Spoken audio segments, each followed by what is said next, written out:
¿Qué tal amigos? ¿Cómo están? Hoy es 7 de agosto, son las 11 de la mañana, 9 minutos.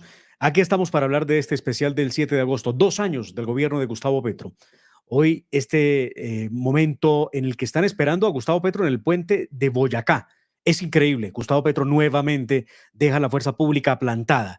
No llega al evento y el que sale a responder alguna cosa es Gustavo Bolívar, que no tiene, por supuesto, razón ninguna para excusar a Petro, quien ha tomado por costumbre llegar tarde a todos los eventos públicos que hay en el país, sobre todo los que tienen que ver con la identidad que tenemos como nación.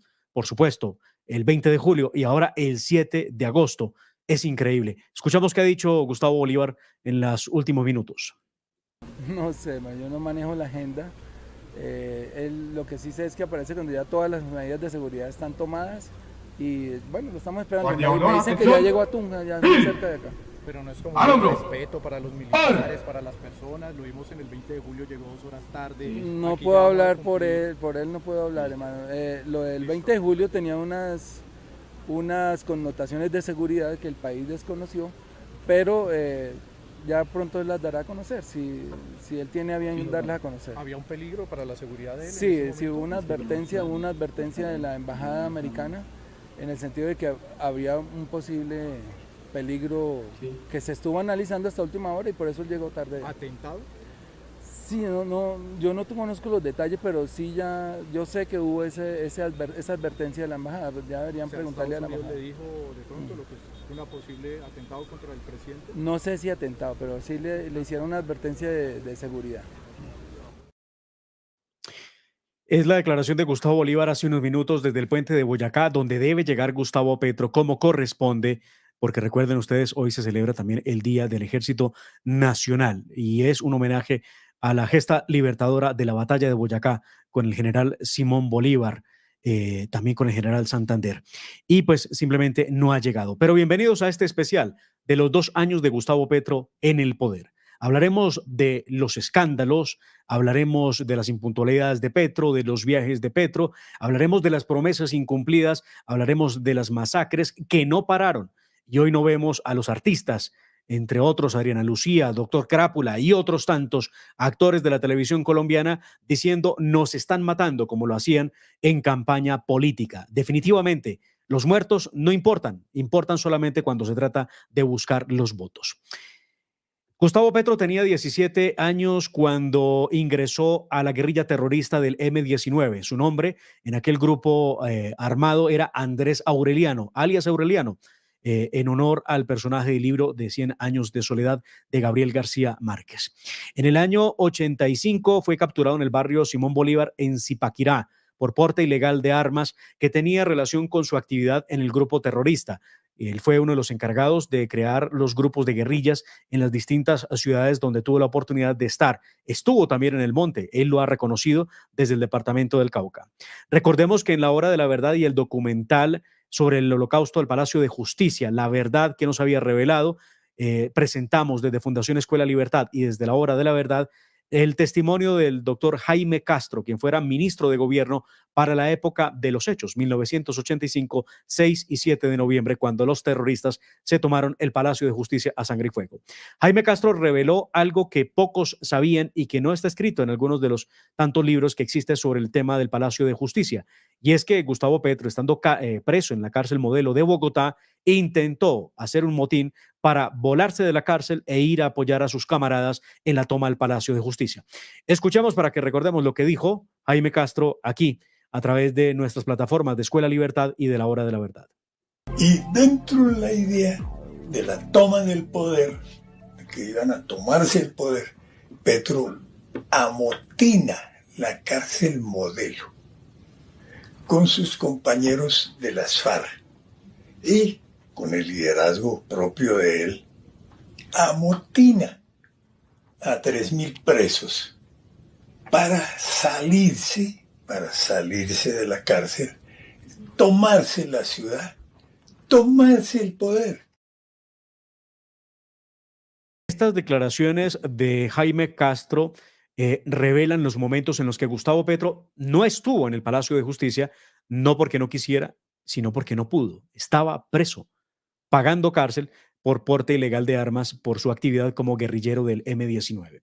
Petro cumplió una pena de 16 meses en la cárcel Modelo de Bogotá y en febrero de 1987 recobró su libertad.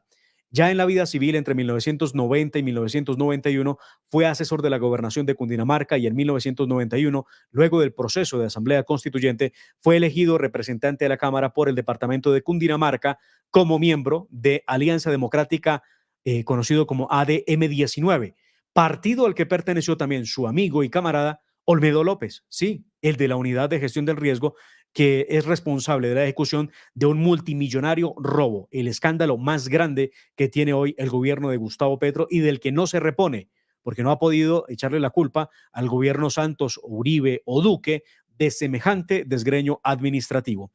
En 1994 fracasó un intento que tuvo de reelegirse y fue nombrado agregado diplomático en Bruselas por el gobierno de Ernesto Samper, quien es hoy uno de los grandes apoyos que tiene Gustavo Petro en la política, al igual que otro de los apoyos que hoy tiene es alias Timochenko, el ex jefe de la guerrilla terrorista de las FARC, quien por muchos años comandó ese grupo criminal. En Bélgica aprovechó para hacer un diplomado. En marzo de 1996 renunció al cargo diplomático y volvió a la política en Colombia. En 1997 fue candidato de ADM-19 nuevamente, el partido que nació de la guerrilla terrorista M-19, a la alcaldía de Bogotá y le fue muy mal. Con 7.000 votos, es el 0,56% de la votación y ocupó el octavo puesto en esas elecciones que ganó Enrique Peñalosa. Luego tenemos a un Gustavo Petro ocupando el cargo de en la Cámara de Representantes nuevamente. Posteriormente llega a la alcaldía de Bogotá, donde los escándalos fueron los protagonistas en ese periodo en el que él fue alcalde de Bogotá. Una de las principales controversias durante su mandato fue la crisis en el servicio de recolección de basuras en Bogotá. Recuerden que allí intentó el programa de basura cero y le libró una batalla, una pelea frontal a los operadores del servicio de recolección de basuras para supuestamente entregarle el servicio a los recicladores y otras organizaciones populares.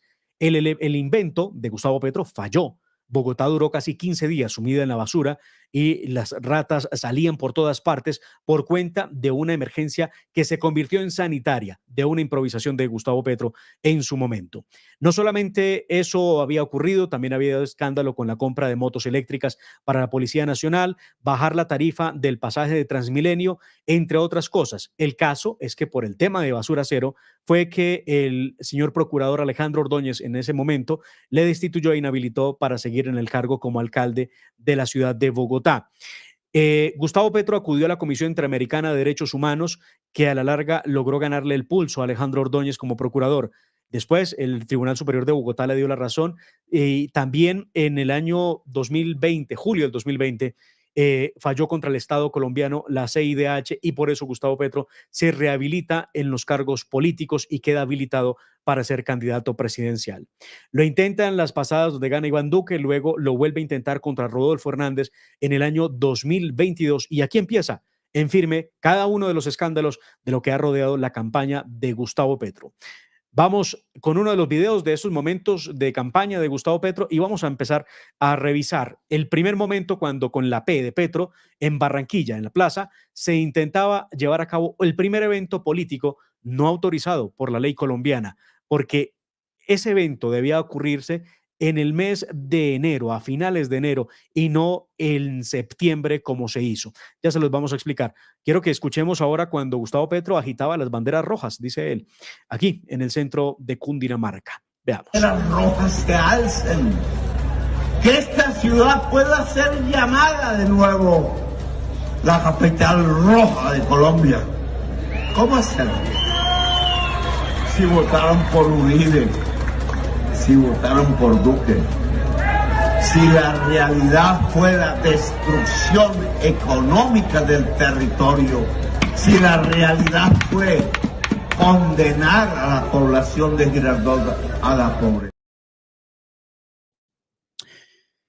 Y entonces aquí tenemos a un Gustavo Petro haciendo campaña. Quien lo grababa en aquel momento era Gustavo Bolívar, que le seguía y le hacía los videos.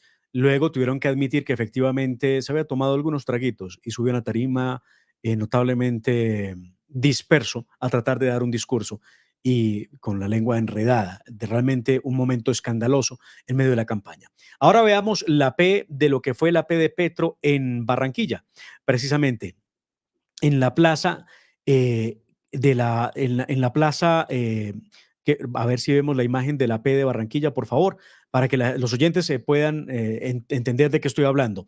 Esta es la P en la Plaza de la Paz de Barranquilla. Una multitud que había llegado en buses. ¿Quién había pagado los buses, las pantallas gigantes y, por supuesto, todo ese andamiaje que ustedes están viendo allí? Esto ocurrió a las 6:30 de la tarde, viernes 10 de septiembre. 10 de septiembre. En enero, finales de enero, se puede hacer campaña. Ahí ya Gustavo Petro la hacía por fuera, extemporáneamente por fuera de los límites legales, que es lo que impone el Consejo Nacional Electoral. Se dijo luego que la P de Petro y todo este andamiaje de campaña que le hicieron en Barranquilla lo había patrocinado el famoso Clan Torres, uno de los más grandes contratistas que tiene hoy el gobierno de Gustavo Petro. Se había hablado inclusive de contratos por cerca de 184.000 millones de pesos durante estos 2 años de Gustavo Petro en el poder. Pero además, después empieza a desgranarse esta mazorca de eventos desafortunados, empezando, por ejemplo, con lo que ha dicho el hijo de Gustavo Petro respecto del ingreso de dineros de los señores el Turco Ilzaca y el hombre Malboro. Él, el hijo de Gustavo Petro, Nicolás Petro, hoy se encuentra en un proceso ante las autoridades, un proceso que no avanza por enriquecimiento ilícito y lavado de activos. ¿Qué ha pasado y qué fue lo que dijo el hijo de Gustavo Petro ante la fiscalía en una primera parte de este proceso hace ya más de un año? Veamos qué fue lo que dijo Nicolás Petro. Diputado, refiera todo lo que tiene que ver y cuanto le conste frente al delito de enriquecimiento ilícito. Bueno, en el año finales de 2021 y año 2022 empezamos, Daisur y yo, empezamos a recibir recursos provenientes de personas que querían aportar a la campaña presidencial de mi padre Gustavo Petro.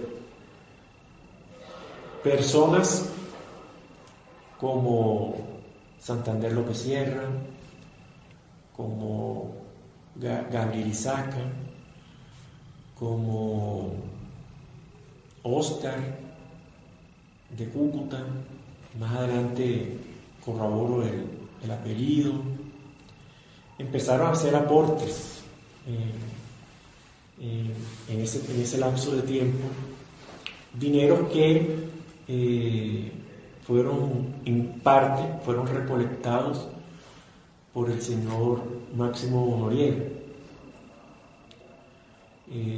dineros que se utilizaron para temas personales, dineros que... Esta es la declaración que le entregó al fiscal Mario Burgos, el hijo de Gustavo Petro, Nicolás Petro. Declaraciones que son absolutamente contundentes respecto a lo que había ocurrido con los dineros que ingresaron supuestamente a la campaña y terminaron en el bolsillo de Nicolás Petro y de Day Vázquez, quien fuera su esposa y luego su principal delatora, quien ha puesto datos muy claros y concretos para destapar, entre otros, el gran escándalo del robo de la unidad de gestión del riesgo. Pero los escándalos no paran y al contrario empiezan a sumarse. ¿Qué había ocurrido con las maletas de dinero que se perdieron de la casa, del apartamento de Laura Sarabia? Recuerden ustedes, se dijo que se trataba de 3 maletas, inclusive hay un video donde se ve cómo tratan de bajar una de esas maletas pesadísimas de una de las camionetas del esquema de seguridad de Laura Sarabia, quien ha sido la mano derecha desde el primer día que llegó a la presidencia Gustavo Petro. Laura Sarabia, quien había trabajado en la unidad de trabajo legislativo de Armando Benedetti, el embajador primero en Caracas y ahora ante la FAO de Gustavo Petro. Armando Benedetti, que también tiene mucho que ver en todo este gran prontuario de escándalos. Recordemos cuando Armando Benedetti le decía a Laura Sarabia en esas llamadas que publicó Revista Semana que él había sido partícipe y había ayudado a conseguir 15.000 millones de pesos. Escuchémoslo. Los votos y hueputa la costa. Todos los hueputa, sin que pusieran un peso. Y además esa plata se fue para el Pacífico. ¿Quién me ha hecho ahora nada? ¿Ustedes que quieren que llegue hueputa? ¿Quién fue el que puso la plata? No me jodan la hueputa vida. No me jodan la vida porque a lo que pasó ayer y antes, una mierda, Laura. De parte tuya y de parte del presidente. Y prepárense porque en cualquier momento reclamo mi espacio político. Y no lo hagan para que vean. Y si creen que es una amenaza, es una amenaza. Y si quieren dar grado, exploto, porque ayer ustedes me maltrataron como una mierda. Y eso no se le hace a Benedetti. Un man que hizo 100 reuniones en una campaña política. Un man que consiguió 15.000 millones de dólares, que busqué toda la plata y tú lo sabes, porque nadie, para que fueran a los hoteles, para que se viera para acá todo demás. Pero te insisto. Te insisto. Vamos a ver, ¿qué tal que uno diga, Rolando Gallo, quién fue el que puso la plata aquí en la costa? Y te repito, yo no quiero amenazar. Vamos que diga quién puso la plata aquí en la costa. Yo voy a ¿qué es esta puta? Tú que no sabes un culo de historia, lee cómo empezó el hijo de puta Chomín y por qué empezó. Ahí te da la clave de todo lo que me va a pasar. Estas son las declaraciones de las que nunca se supo por qué se daban. ¿Cuál fueron los o de quién eran los 15.000 millones de pesos? Han pasado 2 años y no hemos podido establecer si ese dinero lo entregó un patrocinador, como efectivamente lo afirma Armando Benedetti, quien se cuida de no dar nombres, pero también en medio de las amenazas él dice que no se metan con él. Recuerden ustedes que el canciller Álvaro Leiva en su momento dijo que cómo podían creerle a un drogadicto, a un loquito, y de esa manera trató al embajador de Gustavo Petro ante la FAO. Armando Benedetti en estos momentos se encuentra incurso en una nueva investigación, esta vez por violencia intrafamiliar, después de haber golpeado a su esposa, según el reporte de los diarios en Madrid, en España, en cuanto se encontraban en un apartamento y algunos asistentes a la reunión evitaron que hubiera una agresión física a su esposa. Se habla de maltrato psicológico, palabras de grueso calibre e inclusive versiones de un supuesto cuchillo que había en medio de la discusión. Todo esto hace parte del prontuario de los escándalos en el gobierno de Gustavo Petro. Aquí está la imagen que estaba relatando hace un momento. Esta es el momento en el que Laura Sarabia, ahí ustedes la ven, está con su esquema de policía e intentan descargar. Esta es la señora que está allí, que ustedes ven, es la oficial, la persona que sirve de seguridad al esquema de Laura Sarabia, que intenta bajar una maleta, vean ustedes, con alguna dificultad. Y se dice que esas de las maletas, según Revista Semana, que tendrían el dinero. ¿Cuánto dinero era? ¿Por qué estaba en efectivo? ¿Y por qué en la casa de Laura Sarabia? No lo sabremos. Posteriormente tenemos todo lo que ocurrió alrededor de ese precisamente escándalo del dinero. Marelvis Mesa, la niñera de Laura Sarabia, que terminó interceptada ilegalmente, que terminó siendo acusada de ser parte del Clan del Golfo para poder justificar las interceptaciones. De todo esto hubo algo más, y fue el suicidio del coronel Dávila, coronel de la Policía Nacional, que al parecer no resistió la presión que había alrededor del caso y se quitó la vida. Pero ¿quién estaba en el rango superior al coronel Dávila? Pues el coronel Feria, Carlos Feria, el jefe de seguridad de Gustavo Petro. Hoy el proceso tiene tras las rejas algunos de los policías que participaron en toda esta maniobra en contra de Marelvis Mesa, quien es una víctima en el caso de Laura Sarabia. Pero ¿y qué pasará con el resto? Por ahora no hay ningún avance.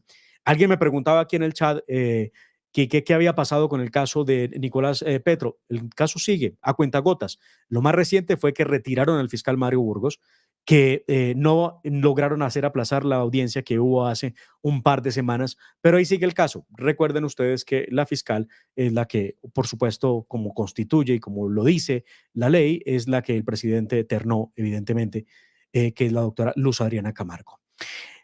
¿Qué ocurrió después con los supuestos puestos, contratos que estaban entregando? ¿Recuerdan ustedes a Gilberto Rondón, el expresidente del Fondo Nacional de Ahorro, quien reconoció que había entregado algunos acuerdos o había hecho acuerdos, negocios con algunos miembros de la bancada del Partido Liberal? Escuchemos y recordemos este otro escándalo. Yo fui a una bancada y Paola se preguntaba yo qué estaba haciendo allá.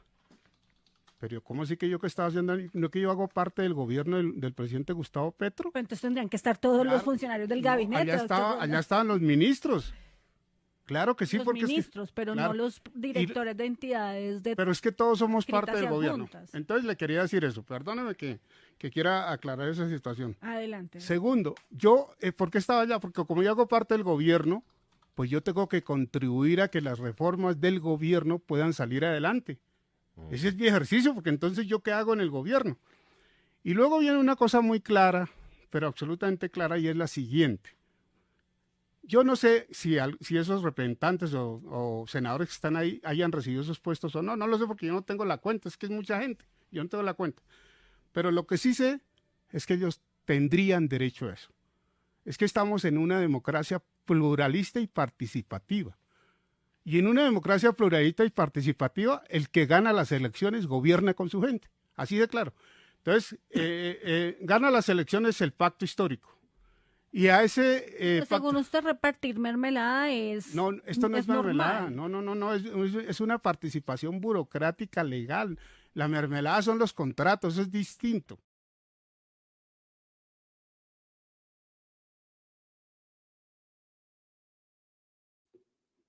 Lo cierto es que ni tan distinto como lo dice el funcionario en aquel momento del Fondo Nacional de Ahorro de Gustavo Petro, Gilberto Rondón, porque sí aceptaba que había habido reuniones y que sí había un cruce de favores. Aunque él lo niegue, pues la periodista se lo recuerda y le dice que eso es mermelada. Después tenemos el escándalo que ocurrió con la señora ministra de Minas y Energía en aquel momento, Irene Vélez, quien intentó sacar a un hijo del país sin los respectivos permisos. Recuerden que para poderlo hacer debe llevar la firma de los dos padres y no solamente de uno. Y hubo un funcionario precisamente que permitió la salida de Migración Colombia y terminó investigado por la Procuraduría. En ese momento la funcionaria Irene Vélez se encontraba en la ciudad de Davos, en Suiza, con el presidente Gustavo Petro en el Foro Económico Mundial. Se dio a conocer que el funcionario tuvo que ver con la salida del hijo. La propia ministra en aquel momento lo habría llamado para que dejara salir al menor de edad sin cumplir con el requisito legal autenticado por una notaría. Ese es uno de los tantos escándalos del gobierno. Hoy Irene Vélez, recuerden ustedes, está de cónsul en el servicio exterior en Londres al lado del señor Roy Barreras, que también es embajador de Gustavo Petro. Muy bien, y ahora vamos con lo que tenía que ver con la financiación de Juan Carlos López, alias El Sobrino.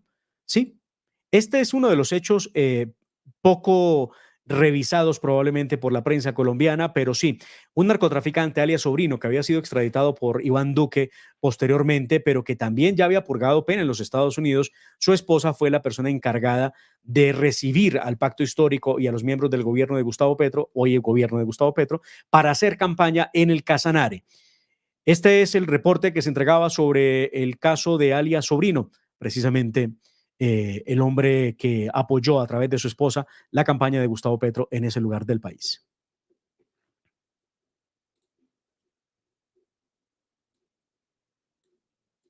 Bueno, tenemos problemas con la grabación, ya se las mostraremos. También tenemos después la financiación que le entregó FECODE a la campaña de Gustavo Petro.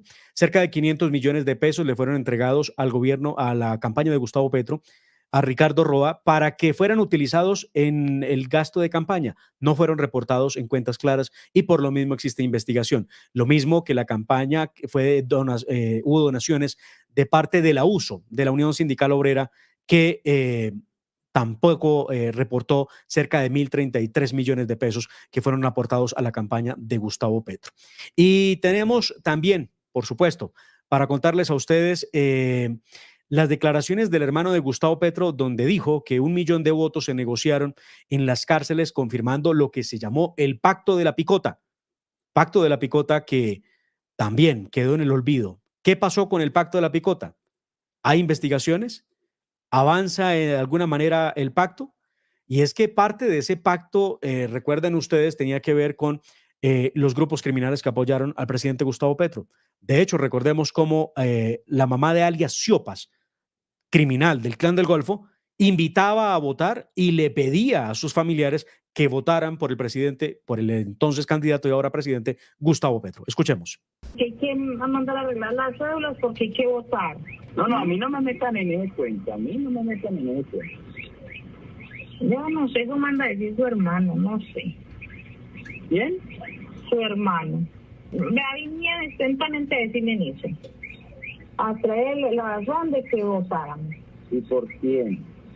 Por Petro.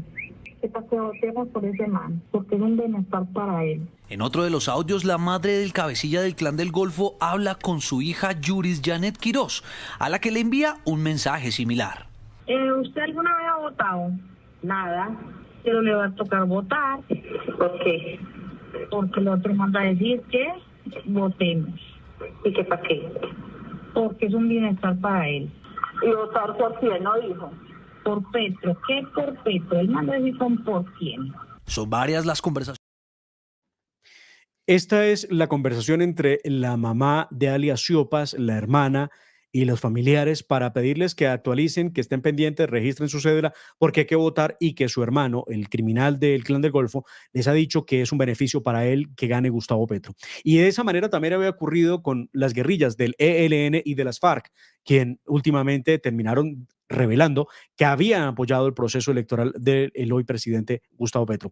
Pero volvamos nuevamente con el tema del Casanare. Veamos cuál fue el reporte que se entregó sobre lo que hacía Sandra, la persona clave, la mujer de alias Sobrino, narcotraficante que apoyó la campaña. Estos 2 años son varios los escándalos que han empañado al gobierno del presidente Gustavo Petro. Investigaciones judiciales que salpican a varios familiares y funcionarios de alto rango. Aquí les vamos a mostrar algunos de los más polémicos. Empecemos por ese primer escándalo, las chuzadas a las niñeras. Los principales protagonistas, ustedes los ven allí, son la directora del DAPRE, Laura Sarabia, quien para ese entonces era jefe de gabinete del gobierno. Marelvis Mesa y Fabiola Perea, niñeras de Laura Sarabia, víctimas de este escándalo, el jefe de seguridad del presidente, coronel Carlos Feria, y el fallecido coronel Oscar Dávila. El escándalo salió a la luz el 27 de mayo del año pasado. Bueno, esa no es la voz que estábamos esperando. Vamos a tratar de seguir este cubrimiento a pesar de algunas dificultades técnicas con los testimonios y las voces. Veamos ahora las declaraciones del hermano de Gustavo Petro. Declaraciones del hermano donde él hablaba precisamente de lo que estaba pasando en el proceso y fue una declaraciones que le entregó a la nena a Rázola en Caracol, donde habló de esas llamadas, de esos contactos que hicieron para hacer posible que se gestara la negociación con algunos miembros de cárceles en el país. Y por supuesto, hay mucho más de eso. También recuerden ustedes el momento en que Francia Márquez viajó al África. Millonarios viajes de Francia Márquez, como lo reveló la senadora María Fernanda Cabal. Viajes que le costaron un dineral al país por cuenta de irse al África a buscar nuevos horizontes comerciales para Colombia. Hoy hay 5 embajadas en el África gracias a ese viaje, pero nunca llegó el famoso Suwahili. Entonces, no entiendo realmente para qué fueron al África. Vamos a hacer un pequeño corte y ya regresamos para seguir hablando con ustedes de los escándalos de 2 años de Gustavo Petro en el poder.